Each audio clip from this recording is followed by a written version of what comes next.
Assalamualaikum semuanya. Perkenalkan, nama saya Davina dari SD Muhammadiyah Manyar. Pada kesempatan kali ini, saya akan membacakan suatu cerita yang berjudul Tugu Lontar, Simbol Persahabatan Dua Bangsa, yang ditulis oleh Win Janati.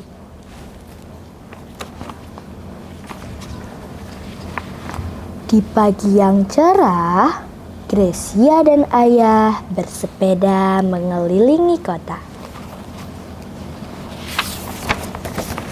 Di sini banyak pondok pesantren dengan ribuan santri.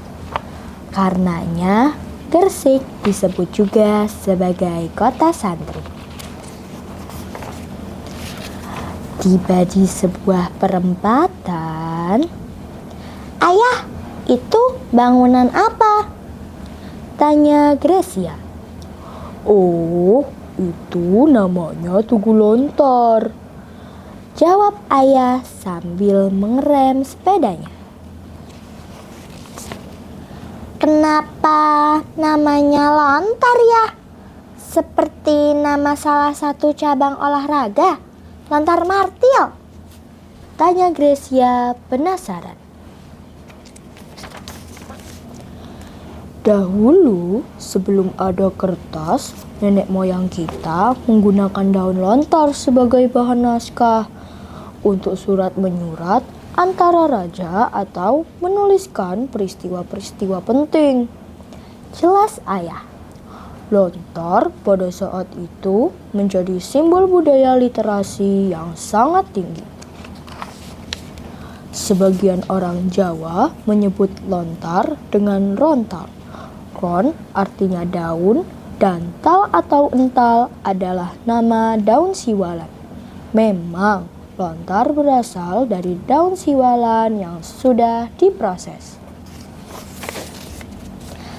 "Kalau bentuk daun lontar seperti tugu itu, bagaimana cara menulisnya ya?"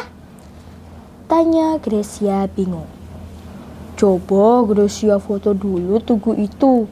Nanti ayah jelaskan di rumah agar kita pulangnya tidak terlalu siang," perintah ayah. Di rumah, ibu sudah menyiapkan nasi kerawu, makanan khas Gresik. "Ayo ya, lanjutkan ceritanya," pinta Gracia sambil menyendok suiran daging kerawu. "Kita habiskan sarapan ini dulu ya nak," kata ayah yang sedang kepedasan. "Gracia, tahu pohon siwalan kan?" tanya ayah selesai sarapan. Gadis cantik itu mencoba mengingat-ingat. "Oh, yang pohonnya tinggi seperti pohon kelapa ya? Bentuk daunnya seperti kipas besar. Kulit buahnya berwarna ungu.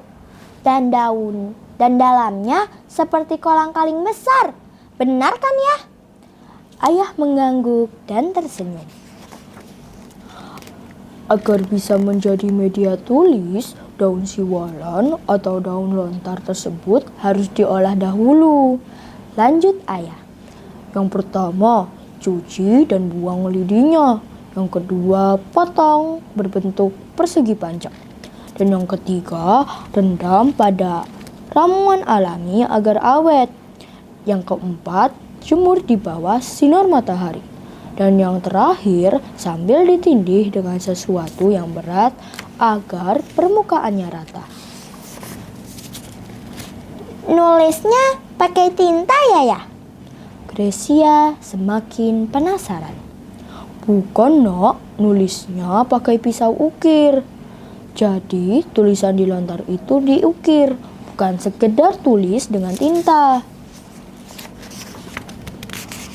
Tulisan hitam yang tampak seperti tinta di atas lontar berasal dari kemiri yang dibakar, kemudian dioleskan sehingga aksaranya terlihat tajam karena jelaganya. Lontar itu lalu dilap hingga bersih. Lembaran lontar bisa juga diolesi dengan minyak serai agar awet, tidak dimakan serangga. Naskah kuno lontar bisa berumur hingga ratusan tahun jika dirawat dengan baik. Tugu lontar ini adalah perpaduan dari dua budaya yang berbeda, yakni daun lontar dari Indonesia dan kirigami dari Jepang, kata ayah sambil menunjukkan foto tadi pagi. Kirigami? Apa itu? Apa ya? Kirigami adalah seni melipat dan memotong kertas yang menjadi bagian dari budaya Jepang. Lanjut ayah. Jadi, tugu kirigami lontar ini adalah bentuk kekinian dari daun lontar. Urai ayah. Apakah air mancur yang ada di Tugu Lontar juga memiliki makna ya? Gracia tak kehabisan pertanyaan. Tentu saja anak cantik. Air mancur itu melambangkan kehidupan, kesejukan, dan harapan. Jawab ayah. Dakwah yang disebarkan oleh Sunan Giri di Gresik dan sekitarnya memang bagaikan oase di gurun pasir. Hal itu diilustrasikan dengan menggunakan unsur air pada Tugu Lontar. Lokasi Tugu Lontar tidak jauh dari makam Sunan Giri. Seakan-akan Tugu Lontar ini menyambut para peziarah yang datang dari berbagai daerah. Oh, jadi setiap bagian dari Tugu Lontar itu ada artinya? Tidak asal membuat ya? Benar sekali. Puncak lontar yang terbuat dari kuningan berwarna keemasan ini melambangkan kemakmuran dan menuju masa keemasan. Bilah metalik melambangkan kekuatan dan modernisasi. Piringan besi melambangkan kuatnya perindustrian di Gresik. Kombinasi bebatuan membawa arti keteraturan, kerapian, dan kedisiplinan. Berdirinya Tugu Lontar di perempatan Kebomas ini merupakan hasil kerjasama, Nak, yaitu antara pemerintah Kabupaten Gresik dengan sebuah perusahaan pelemburan dan permunian tembaga di Gresik. Jelas ayah. Kemudian diresmikan pada tanggal 7 Agustus 2019 oleh Bupati Gresik. Maka sejak saat itu Tugu Lontar resmi mempercantik kota dan menjadi ikon Gresik. Oh iya, ada yang terlupa, seru ayah. Tugu Lontar juga dilengkapi dengan sorot lampu warna-warni seperti pelangi. Kita bisa melihat keindahannya saat malam hari. Kok ayah tahu semua tentang Tugu Lontar sih? Gracia penasaran. Ayah tertawa. Tentu saja, karena ayah menjadi bagian dari proyek pembuatan Tugu Lontar.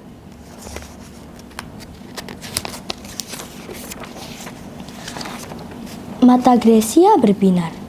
Ayah, kalau Gracia sudah besar nanti jadi arsitek, boleh tidak?